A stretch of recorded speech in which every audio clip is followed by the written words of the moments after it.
Royal Bengal tiger কবে বলেছিল যে আমাকে বাংলাদেশের জাতীয় পশুর মর্যাদা দিতে হবে?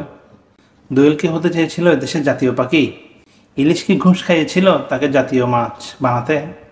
শাপলা কিংবা কাঁঠালের মামা মামিরাও প্রভাব খাটায়নি তাদের জাতীয় ফুল ফল বানাতে। আম গাছটাও বায়না ধরেনি তাকে জাতীয় গাছ বলতে।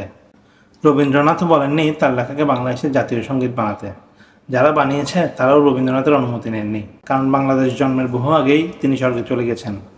কিন্তু যারা ওসব করেছে তারা তাদের চিন্তা, চেতনা, আবেগ, অনুভূতি আর ক্ষমতার সংমিশ্রণই করেছে। আজ আপনাদের হাতে ক্ষমতা, তাই আপনারা আপনাদের চিন্তা, চেতনা, আবেগ, অনুভূতি থেকে যদি মনে করেন কুত্তা, কাউয়া, কেলা, ফুটি কিংবা কচু গাছকে জাতীয় পশু, পাখি, ফুল, ফল, মাছ বানাবেন, তাতে কি আসে যায়? করে ফেলেন। শুধু মনে রাখবেন, লাখো শহীদের রক্তে কেনা দেশটা কারো বাপের না। সবাই তো গান বিশারদ, ওই গানটা তো সবাই শুনেছেন। প্রথমত আমি তোমাকে চাই, দ্বিতীয়ত আমি তোমাকে চাই, তৃতীয়ত আমি তোমাকে চাই, আর শেষ পর্যন্ত তোমাকে চাই। বহুবার প্রেমিকার হাত ধরে আবেগে গদগদ হয়ে এই গানটা গেয়েছেন, শুনিয়েছেন। কিন্তু আপনি কি জানেন এই গানটাই গীতিকার কাকে চেয়েছেন? গীতিকার এক সাক্ষাৎকারে নিজের মুখেই বলেছেন সে সিগারেটকে চায়। কোনো প্রেমিকার উদ্দেশ্যে সে এই গানটি লিখেননি।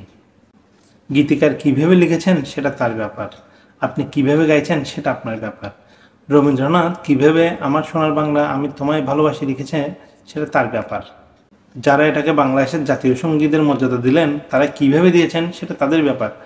আপনি এখানে শিকড় খুঁজে বেড়াচ্ছেন, কি অদ্ভুত মূর্খতা!